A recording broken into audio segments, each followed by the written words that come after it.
நான் நைட்டு திடீர்னு எந்திரிச்சு பார்க்கும்போது இந்த மீனோட வயிற்றில் முட்டை இருந்த மாதிரி தெரிஞ்சுச்சு. ஆல்ரெடி இந்த மீன் வந்து ஒரு மேல் வாங்கி போட்டிருந்தோம். ஸோ அதை மேலாக கொன்று போட்டுருச்சு. இப்போ ஒரே ஒரு ஃபீமேல் மட்டும் தான் இருந்துச்சு. ஸோ இதோட மீனோட வயிற்றில் முட்டை இருந்த மாதிரி இருந்துச்சு. சரி இன்னொரு மேல் இதுக்கு வாங்கி போட்டுருவோமே அப்படின்னு சொல்லிட்டு ஒரு மேல் வாங்கலாம்னு சொல்லி கிளம்பிட்டோம். அப்படி நான் போன இடம் தான் சூலூரில் இருக்கிற ஒரு பெட் ஷாப்பு. ஸோ இங்கே பார்த்தீங்கன்னா நிறைய பேர்ட்ஸ் வச்சுருந்தாங்க. லவ் பேர்ட்ஸ் எல்லாம் நம்மளோட ஃபேவரட் கலரில் அந்த ஒய்லட் கலரில் ஏகப்பட்டதாக இருந்துச்சு. ஸோ நம்ம வாங்கலாமான்னு எனக்கு மனசு வேறு துடிச்சிது. ஸோ கூடிய சீக்கிரம் மிக விரைவில் வாங்கலாம். இப்போதைக்கு வாங்க மாட்டோம், கொஞ்ச நாள் ஆகும். ஸோ அப்படியே மேலே போய் பார்த்தேன். இதில் ஒரு மேல் ஃபிஷ் வேணும் அப்படின்னு சொல்லி கேட்டேன். அவர் எடுத்து வந்தார். அது போக உங்கள்கிட்ட பார்த்தீங்கன்னா ஃபுட்டு அண்டு பீட்டா ஃபிஷ் அந்த மாதிரி நிறைய வச்சுருக்காங்க. பீட்டா ஃபிஷ் கலெக்ஷன்ஸும் கூடிய சீக்கிரம் வாங்கணும். அதுக்கு முன்னாடி நம்ம டேங்க் செட் பண்ணணும். ஸோ மிக விரைவில் அதையும் நம்ம செட் பண்ணலாம்.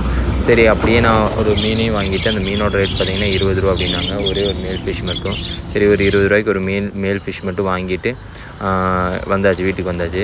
இப்போ வந்து அதை நம்ம டேங்க்கில் விட்டுடலாம். டேங்க்கில் விடும்போது என்ன எப்படி ஃபீல் பண்ணுதுன்னு பார்ப்போம். ஸோ டேங்க்கில் விட்டு 2 பேரும் ஓரளவுக்கு ஓகேவாக தான் இருந்தாங்க.